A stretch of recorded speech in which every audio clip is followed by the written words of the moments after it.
할렐루야. 우리 찬양 받으신 주님께 영광의 박수. 주님 감사합니다. 감사합니다. 한 주간 편안하셨어요? 얼마나 더운지 덥다는 말로는 설명이 부족합니다. 그래도 오늘 아버지 집에 왔으니 하나님이 하늘 문을 여시고 풍성한 은혜 주실 줄 믿으시기 바랍니다. 오늘 증거할 말씀의 제목은 이런 제목입니다. 시작. 주님이 주시는 네 가지 약속. 아멘. 하나님은 우리 아버지십니다. 아버지 하나님은 온 인류를 다 예수님 믿고 구원받게 하기를 원하십니다. 오늘 봉독한 이사야 56장 7절 말씀이 그런 배경에서 나온 말씀입니다. 하나님은 유대인뿐만 아니라 이방인들도 다 구원하기를 원하신다는 뜻이 이사야 56장에 담겨 있습니다. 그렇게 본다면 하나님은 이 땅에 살고 있는 모든 죄인들이 다 예수님 믿고 구원받길 원하신다는 것을 쉽게 알 수 있습니다. 온 인류를 구원하고자 하는 하나님께서 오늘 우리에게 네 가지 약속을 주시는데, 첫 번째 화면 부탁합니다. 첫 번째, 하나님이 이렇게 약속합니다. 내가 그들을 나의 성산으로 인도하여. 아멘. 누가 우리를 인도한다는 겁니까? 성산으로 인도하시는 분은 하나님이세요. 저기 성산으로 인도한다, 예루살렘으로 인도한다는 뜻도 되고요, 교회로 인도한다, 주님 품으로 인도한다 라고 보아도 틀림없습니다. 누구든지 주께서 이끌지 아니하시면 아무라도 내게 올 자가 없느니라 그랬어요. 오늘 여러분이 예배드리는 이 자리에 올 수 있도록 누가 인도해 주셨습니까? 하나님이 인도해 주셨음을 믿으시기 바랍니다. 우리는 어디로 가야 될지 길을 알지 못할 때 목자 되신 하나님이 우리를 인도해 주신다는 것이에요. 우리가 인생을 살면서 누구의 인도함을 받느냐 굉장히 중요합니다. 얼마 전에 충북 오송 지하차도 침수 사건에 버스 승객들이 많이 참변을 당했잖아요. 그 뒷이야기를 들어보면 가슴이 아픕니다. 본래 그 버스가 그 지하차도로 다니는 노선이 아니라는 거예요. 본래 다니던 노선이 있는데 그곳이 침수가 되었습니다. 그래서 어디에서 지시했는지는 모르겠습니다만은 지시하는 곳에서 그 노선이 침수가 되었으니 우회해서 오송 지하차도로 가라고 지시를 한 거예요. 거기가 이미 침수된 걸 몰랐습니다.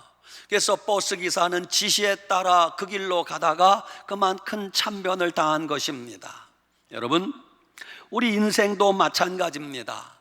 마태복음 15장 14절, 소경이 소경을 인도하면 둘 다 구덩이에 빠지리라 그랬어요. 누가 나를 인도하는가? 불나방이 자기를 유인하여 죽이는 불빛을 따라가다가는 불타 죽고 마는 것입니다. 여러분, 우리가 아무나 따라가면 안 돼요. 어린아이들이 놀이터에서 놀다가 사탕 줄게, 그 사람 따라가면 안 돼요. 어른들 옆에서 누가 돈 쉽게 벌 수 있도록 알려주겠습니다, 절대 따라가면 안 돼요. 돈을 쉽게 벌 수 있다면 그건 전부 사기꾼들이에요. 부귀영화 누리게 해주겠다, 따라가면 안 됩니다. 여러분, 이단에 빠지는 사람들 90% 이상이 왜 빠지는 줄 아십니까? 성경 공부하러 갑시다. 그거 다 이단에 빠지는 거예요. 내가 섬기는 교회에서 예배생활, 신앙생활 잘하면 되는데 괜히 기웃거리다가 이단에 빠지는 것입니다. 우리는 오직 예수 그리스도 한 분만 따라가야 됩니다.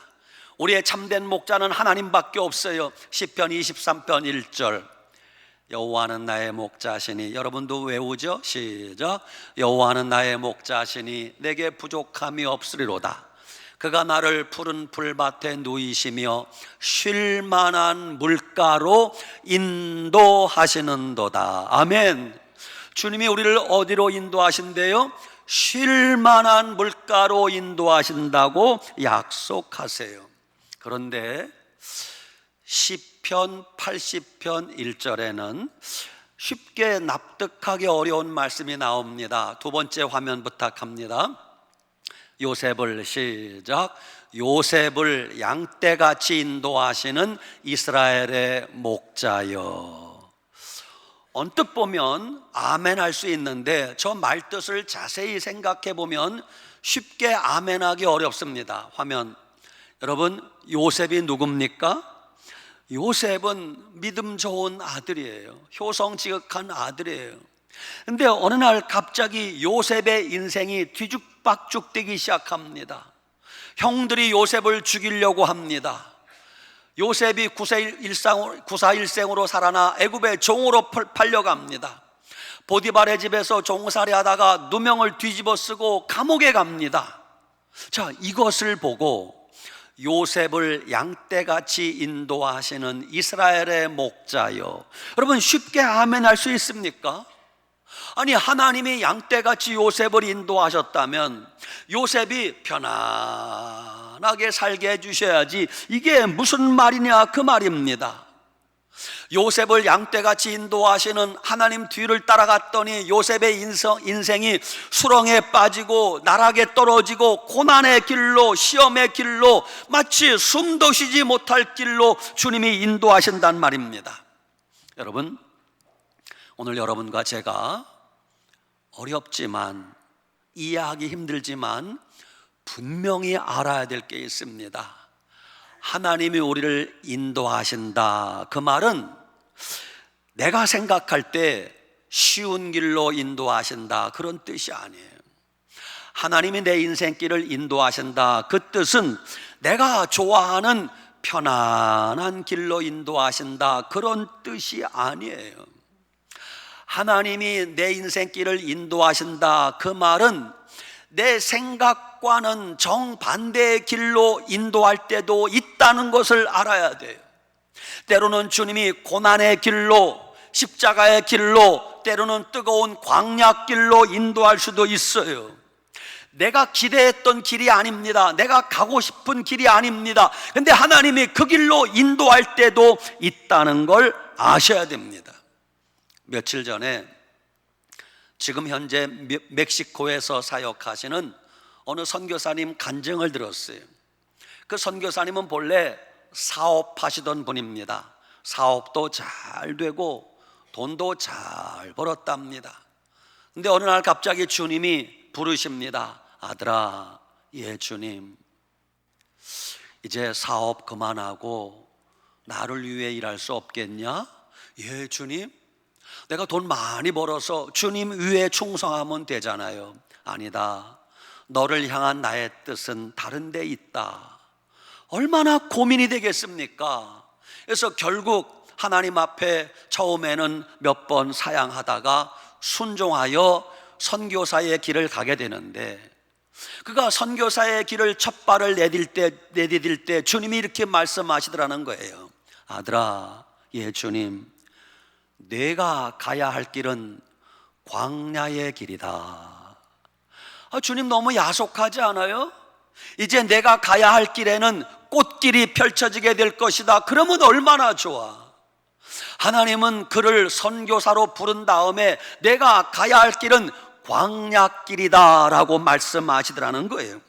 오늘 우리도 마찬가지입니다. 하나님께서 쓰시는 일꾼을 하나님이 부르시고 인도하실 때 때로는 광야길로, 고난의 길로, 십자가의 길로 인도할 수 있음을 우리는 믿으셔야 됩니다. 근데 중요한 것은 마지막이 중요합니다.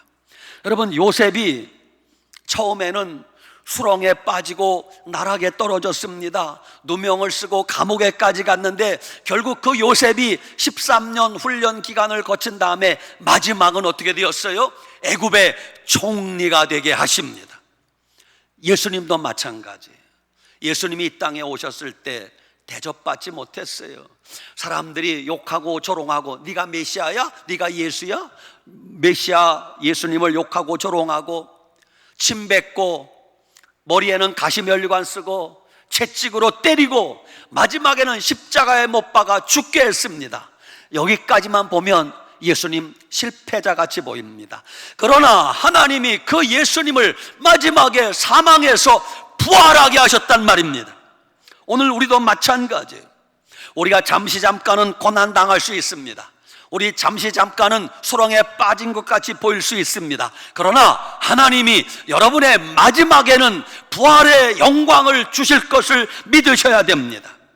잠깐 우리가 죄악의 길에 헤맬지라도 주님은 반드시 우리를 의의 길로 인도하실 것입니다. 잠깐 절망했을지라도 주님이 소망의 자리로 나오게 하실 것입니다. 잠깐 흑암에 쌓여 있었어도 광명의 빛으로 나오게 하실 것입니다. 잠깐 광야길을 걸을지라도 가나안 땅에 들어가게 하실 것입니다. 잠깐 죽음의 길을 걸을지라도 생명길로 인도하실 것입니다. 우리는 최후 승리를 얻기까지 절대 낙심하지 말아야 됩니다. 지금 당장은 주님, 내가 예수님 믿는데, 내가 교회 생활 잘하는데 왜 이런 고난의 가시밭길을 가야 됩니까? 이해할 수 없지만 아멘하고 따라가야 돼요. 여러분, 우리가 해외여행 가면 우리가 그 나라 뭘 압니까? 지리를 압니까? 언어를 압니까? 아무것도 몰라요. 그때는 누구 말만 들어야 돼요? 앞에서 인도하는 가이드 말만 들어야 돼. 가이드가 앞에서 인도해 가면 가이드님 왜 이 길로 가야 됩니까? 꼭 가야 됩니까? 물을 필요도 없어요. 그냥 믿고 따라가면 되는 것처럼 하나님 왜 이런 길로 날 인도합니까? 힘들어 죽겠습니다, 어려워 죽겠습니다 하지 말고 묵묵히 따라가면 주님이 반드시 푸른 초장 쉴 만한 물가로 인도하실 줄 믿으시기 바랍니다. 시편 78편 52절 화면 세 번째 시작. 그가 자기 백성은 양떼같이 인도하여 내시고 광야에서 양떼같이 지도하셨도다. 아멘. 하나님이 자기 백성은 양떼같이 인도하신다고 약속하잖아요. 여러분들과 제 눈에 주님이 보이지 않을지라도 주님은 어제도 오늘도 내일도 여러분의 삶을, 내 삶을, 우리의 삶을 인도하실 줄 믿으시기 바랍니다. 아멘. 화면 네 번째 부탁합니다. 주님이 우리에게 기쁨 주실 걸 약속합니다. 기도하는 시작. 기도하는 내 집에서 그들을 기쁘게 할 것이며. 아멘. 인생을 살면서 여러 가지 맛보는 기쁨이 있죠. 노는 기쁨도 있고 먹는 기쁨도 있고 휴가를 즐기는 기쁨도 있고. 근데 여러분, 그런 기쁨은 잠깐이에요. 하나님이 우리에게 주시고 싶어하는 기쁨은 하늘의 기쁨, 영적인 기쁨, 영원한 기쁨입니다. 여러분, 다른 데서 얻는 기쁨을 찾으려고 하지 말고 하나님이 주시는 기쁨을 사모하시기 바랍니다. 세상이 주는 기쁨이 아니라 하나님이 주시는 그 기쁨은 언제 맛볼 수 있습니까? 예배드리는 가운데 맛보는 기쁨, 찬양하는 가운데 맛보는 기쁨, 기도하는 가운데 맛보는 기쁨, 교회 구석구석에서 봉사하는 가운데 맛보는 기쁨, 전도하고 선교하는 가운데 맛보는 그 기쁨, 그 기쁨이 여러분 삶에 충만하시기 바랍니다. 뭐니 해도 기쁨 중에 최고의 기쁨은 예수님 믿고 구원받은 기쁨입니다. 예수님 믿고 하나님 자녀된 기쁨입니다. 예수님 믿고 구원받아 천국 가게 된 기쁨이 가장 큰 기쁨이에요. 이 기쁨을 제가 이름을 붙였는데 제가 붙인 이름이에요. 뭐라고? 소름 끼치는 기쁨이라. 왜? 이렇게 생각해 보세요. 만약 내가 예수님 안 믿었더라면, 만약 내가 교회 안 다녔더라면, 만약 내가 예수님을 몰랐더라면, 여러분 생각만 해도 소름 끼치지 않아요? 그런데 하나님이 특별하신 은혜로 나 같은 죄인이 예수님 믿고 구원받아 죄사함 받고 하나님 자녀가 되었으니 이보다 더 큰 기쁨이 어디 있습니까? 이 기쁨을 소름 끼치는 기쁨이라 이름을 붙인 것이에요. 주님이 세 번째 약속하십니다. 다섯 번째 화면 부탁합니다. 그들의 번제와 희생을 나의 제단에서 기꺼이 받게 되리니. 아멘. 저기 번제와 희생은, 구약 성경의 번제와 희생은 오늘 우리가 드리는 예배를 뜻한다고 할 수 있어요. 하나님이 우리에게 너희 예배를 내가 받을 것이라 약속하고 있어요. 하나님은 어떤 예배를 받으십니까? 우리가 믿음으로 드리는 예배를 주님이 받으십니다. 하나님께 예배하는 자는 이렇게 예배할지니 곧 영과 진리로 예배할지니라. 그런 예배를 하나님이 받으시는 거예요. 여러분, 찬송은 노래하고는 달라요. 노래는 성악을 전공해야 되고 배워야 되겠지만 찬송은 곡조가 틀리면 어때요? 음이 안 맞으면 어때요? 내가 예수님 믿고 구원받은 그 기쁨과 감격을 하나님께 노래할 수 있으면 그게 찬송이 될 수 있는 것이에요. 하나님은 성악을 전공한 유창한 믿음 없는 그들의 노래를 받는 것이 아니라, 우리가 노래는 잘못하고 음이 틀려도 주님을 진심으로 사랑하고 찬양하는 자가 부르는 노래, 그 찬양을 받으시는 것입니다. 헌금도 마찬가지. 여러분, 헌금, 하나님이 돈만 많이 들으면 기뻐하신다고 생각하십니까? 아니에요. 하나님은 과부의 두렙돈, 적은 돈이라 할지라도 정말 주님 사랑하는 마음으로 믿음으로 드리면 그 예물을 하나님이 받으시는 거예요. 하나밖에 없는 옥합을 깨뜨리는 그 여인의 믿음을 받으시는 거예요. 아브라함이 하나밖에 없는 독생자를, 이삭을 주님께 드릴 때 하나님이 그런 것을 받으시는 거예요. 여러분과 제가 드리는 예배가 하나님께 상달되고 하나님이 기뻐 받으시는 예배가 될 수 있길 바랍니다. 아멘. 네 번째 약속입니다. 오늘 여섯 번째 화면 부탁합니다. 여섯 번째 화면 시작. 내 집은 만민이 기도하는 집이라 일컬음이 될 것임이라. 아멘. 따라합시다. 내 집은 만민이 기도하는 집이라. 그렇습니다. 교회당은 만민이 기도하는 집입니다. 예배당은 기도하는 처소가 되어야 됩니다. 교회의 가장 큰 사명 가운데 하나는 기도의 사명입니다. 기도해야 내 영혼이 삽니다. 기도해야 우리 가정이 살 수 있습니다. 기도해야 나라가 살고, 기도해야 교회가 살 수 있는 것입니다. 한국교회가 지금까지 부흥성장한 배경에는 뜨거운 기도가 있었습니다. 예전에는 부흥회 하면 3, 4, 5 사람들이 모여서 벌떼같이 모여들어 얼마나 뜨겁게 기도했는지 모릅니다. 전국의 기도원이라는 기도원에는 여름 휴가철 되면 기도원에 발 디딜 틈이 없이 사람들이 모여서 기도했습니다. 그런데 언제부터인가 한국교회 기도의 불이 많이 식었습니다. 기도원이 텅텅 비어가고 있습니다. 여러분, 기도원에 가보세요. 사람이 없어요. 한국교회 기도가 식은 것은 언제부터입니까? 한국교회 기도가 식은 것은 교회가 등 따시고 배불러지면서부터 기도하는 사람이 점점 줄어들고 기도 소리가 작아진 것을 부인할 수 없습니다. 눈에 보이는 예배당은 덩치가 커지고 건물이 커졌습니다. 사람들은 예전보다 더 많이 모이는 것 같습니다. 그런데 교회 안에 기도 소리는 줄어들고 기도하는 사람은 점점 작아지게 되었습니다. 여러분, 기도 소리가 줄어든 대신에 그 교회 안에 인본주의가 판치고 종교다원주의가 판치고 세속주의가 나도 모르는 사이에 교회 안에 들어와 있다는 것을 우리는 알아야 됩니다. 이제 이 교회가 다시 부흥하고 성장하려면, 교회가 다시 교회다워지려면 다른 길이 없습니다. 하나님 앞에 기도해야 됩니다. 매달려 기도해야 됩니다. 진실하게 뜨겁게 기도해야 됩니다. 모든 교회가 기도의 불을 붙여야 됩니다. 기도 힘듭니다. 힘들어도 기도해야 되고, 하기 싫어도 기도해야 되고, 귀찮아도 기도해야 되고, 괴로워도 기도해야 되고, 몸이 아파도 기도해야 되고, 날씨가 더워 죽겠어도 기도해야 되고, 추워 죽겠어도 기도는 쉬면 안 되는 것입니다. 그래야 교회가 살고 기도하는 내 영혼이 살고 기도하는 우리 가정이 살게 되는 것입니다. 여러분, 인간이 사사로운 잔머리 굴려가면서 다른 방법을 아무리 찾아봐도 안 됩니다. 한국교회가 다시 사는 길은 기도밖에는 방법이 없습니다. 세미나 백날 쫓아다녀봐도 안 됩니다. 토론회, 좌담회, 그거 백날 해봐도 소용없습니다. 간담회, 컨퍼런스, 이름을 아무리 바꿔서 붙여봐도 소용이 없습니다. 하나님이 원하시는 것은 백성들아, 내 앞에 엎드려 기도하라. 무릎 꿇고 기도하라.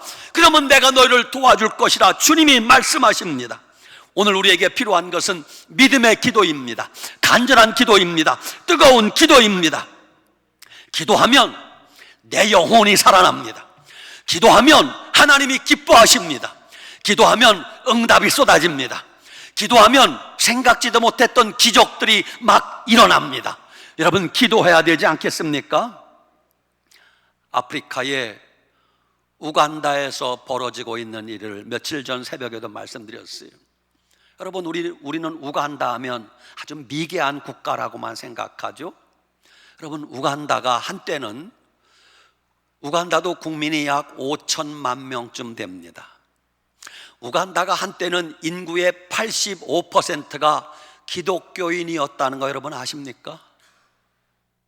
우간다의 인구의 85%가 기독교였던 적이 있었습니다. 그때 우간다는 다른 나라에 선교사를 파송하는 선교 국가였습니다. 우간다에서 아프리카 대부분 나라에 선교사를 파송했습니다. 믿거나 말거나 우간다에서 유럽에 선교사를 파송했고요, 우간다에서 미국에까지 선교사를 파송한 적이 있었습니다. 그때 하나님은 신이 나서 우간다에 많은 복을 내려주셨습니다. 나라가 평안해졌습니다. 국민들이 행복하게 살게 되었습니다. 여러분, 믿음으로 살면 하나님이 경제적으로도 물질적으로도 윤택하게 만들어 주셨습니다. 얼마나 감사한 일입니까? 그런데 혹시나 했더니 역시나 우간다도 물질이 풍요로워지고 배가 부르니까 얼마 지나지 않아 배부른 그들이 기도 생활을 게을리하기 시작합니다. 주일 성수, 꼭 교회 가야 돼, 교회 막 가야만 하나님이 계시나, 이러면서 주일 성수하지 않게 되었습니다.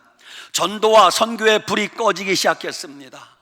마음 아픈 하나님이 우간다 교회를 향하여 눈물로 호소했습니다. 백성들아, 나에게 돌아오라. 나를 찾으라. 나를 떠나서는 너희가 살 수 없다. 회개하라. 눈물로 외쳤지만 한번 물질의 풍요에 길들여진 그들은 귀를 막고 하나님의 음성을 듣지 않았어요.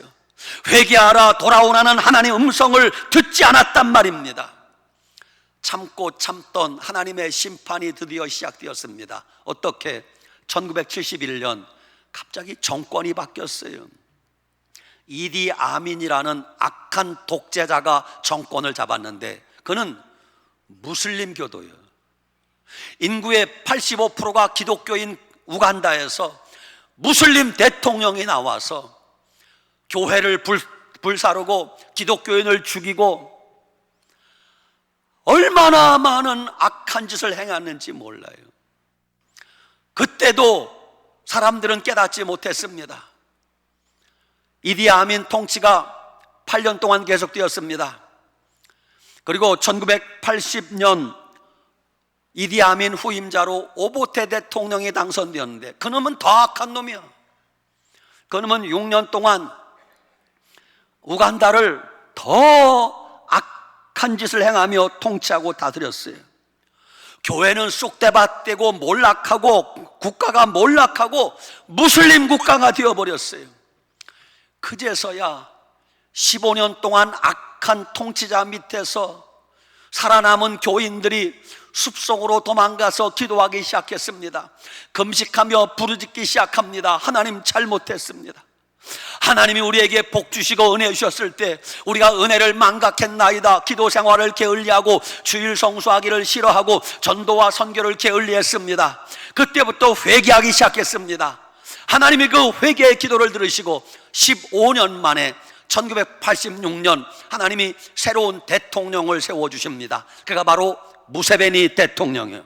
그는 기독교인이었어요.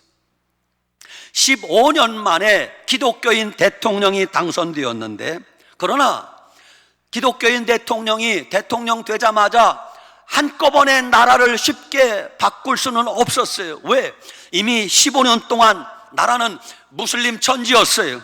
도덕적인 부패, 윤리적인 타락, 에이즈의 창궐, 나라가 이미 망할 정도예요. 그때 하나님이 한 사람을 예비하셨습니다. 우간다에서 태어나 목사님이 되셔서 캐나다에 가 살고 계시던 존 물린디라는 목사님이 계세요. 캐나다에서 편안하게 목회하고 잘 살고 계시던 존 물린디 목사님에게 어느 날 성령님께서 말씀하십니다. 아들아, 예 주님. 평안하게 잘 지내느냐? 예 주님 감사합니다. 내 조국 우간다로 돌아가라. 예? 내 조국 우간다로 돌아가라. 너는 캐나다에서 편안하게 잘 살고 있을 때 내 조국 우간다가 망해가고 있다. 가서 내 조국을 살려라. 그래서 존 물린디 목사님이 캐나다의 삶을 다 접고 조국 우간다로 돌아갑니다. 존 물린디 목사님이 우간다로 돌아가서 거기서 절체절명의 기도를, 처절한 기도를 시작합니다. 하나님, 이 나라 이 백성 살려주시옵소서. 회개운동을 펼치기 시작합니다. 얼마 후에 존 물린디 목사님을 통하여 성령의 오순절 마가다락방 같은 역사가 나타나기 시작합니다. 그때 우간다에는 에이즈 환자가 창궐했답니다. 에이즈 치료약도 없어요. 에이즈로 앓다가 죽는 거예요. 그런데 그 집회에 참석했던 많은 에이즈 환자들이 기적같이 치유되고 회복되는 역사가 나타나기 시작한 것이에요. 우간다 교회가 살아나고 신앙이 회복되고 기도가 뜨거워지기 시작했어요. 이렇게 당선된 무세베니 대통령은 존 물린디 목사님 같은 중보기도자의 힘을 뒤에 업고 우간다를 철저히 하나님 말씀 중심의 국가로 바로 세우기 시작했어요. 15년 동안 무슬림 국가였던 그 나라를 바로 세우는 게 쉽지는 않았지만 이미 나라의 동성애가 창궐해서 에이즈 환자가 막 널리고 널렸지만 대통령이 선포했습니다. 우간다는 동성애를 반대합니다. 우간다를 하나님께 바칩니다. 이게 우간다 무세베니 대통령이 선포한 내용이에요. 여러분은 왜 아멘도 안 하실까? 우간다는 동성애를 반대한다. 우간다를 하나님께 바칩니다. 얼마나 멋있는 대통령입니까? 그때 미국 대통령이 오바마 대통령이에요. 오바마가 이 소식을 접하고 우간다 무세베니 대통령에게 협박했습니다. 야, 시커먼 무세베니, 왜? 우간다가 동성애 반대한다며? 오케이. 경제 지원 안 해준다, 식량 원조 끊는다, 오바마가 협박했어요. 그러면 대부분 약소 국가가 아이고 잘못했습니다, 동성애 인정하겠습니다 할 텐데 우간다의 무세베니 대통령은 눈도 끔찍하지 않았어요. 우리가 동성애 반대한다고 식량 원조 안 해준다고? 좋아. 경제 지원 끊어버린다고? 오케이. 우리는 동성애 지지하고 옹호하는 미국의 도움 안 받아도 좋아. 우리는 오직 하나님의 도움을 받아 살겠다 선포했어요. 멋있지 않아요? 이렇게 하나님은 믿음으로 기도하던 한 사람의 중보 기도자를 통하여 망해가던 우간다를 멋진 나라로 만들어가고 있다고 합니다. 사랑하는 여러분, 망해가던 우간다를 다시 살리는 회복의 시작은 한 사람의 중보 기도에서 시작된 것이에요. 지금도 마찬가지입니다. 하나님이 망해가는 어떤 나라를 다시 살릴 때 하나님은 그 나라에 기도하는 한 사람을 찾고 계시는 거예요. 하나님은 정치가를 바라보지 않아요. 머리 좋은 똑똑한 사람을 찾는 게 아니라 하나님 앞에 엎드려 기도하는 한 사람의 중보 기도자들을 찾는 것이에요. 하나님은 한 사람의 중보 기도자가 엎드려 기도하고 회개하고 하나님을 찾으면 망해가는 나라를 다시 살려주시는 그런 하나님이신 걸 믿으시기 바랍니다. 한 사람의 중보기도가 나라를 살린 것처럼 오늘 요즘 새벽에 에레미야서를 강의하고 있는데 에레미야 5장 1절 7번째 화면 부탁합니다. 너희는 시작. 너희는 예루살렘 거리로 빨리 다니며 그 넓은 거리에서 찾아보고 알라. 너희가 만일 정의를 행하며 진리를 구하는 자를 한 사람이라도 찾으면 내가 이 성읍을 용서하리라. 하나님이 예루살렘의 죄악이 가득해서 심판을 작정하셨어요. 하나님이 에레미야에게 네가 가서 예루살렘을 사방팔방으로 다녀봐라. 거기서 정의를 행하며 진리를 구하는 한 사람이라도 찾으면 내가 이 성을 멸망하지 않겠다는 거예요. 하나님은 지금 한 사람을 찾고 계십니다. 사도행전 13장 22절 내가 이새의 아들 다윗을 만나니 내 마음에 합한 사람이라 내가 그 뜻을 다 이루게 하리라 그러셨어요. 화면 성경에 한 사람이 얼마나 중요한지 몰라요. 성경에 보시면 아브라함 한 사람을 통해서 모든 민족이 복을 받게 됩니다. 야곱 한 사람을 통해서 12지파가 생겨납니다.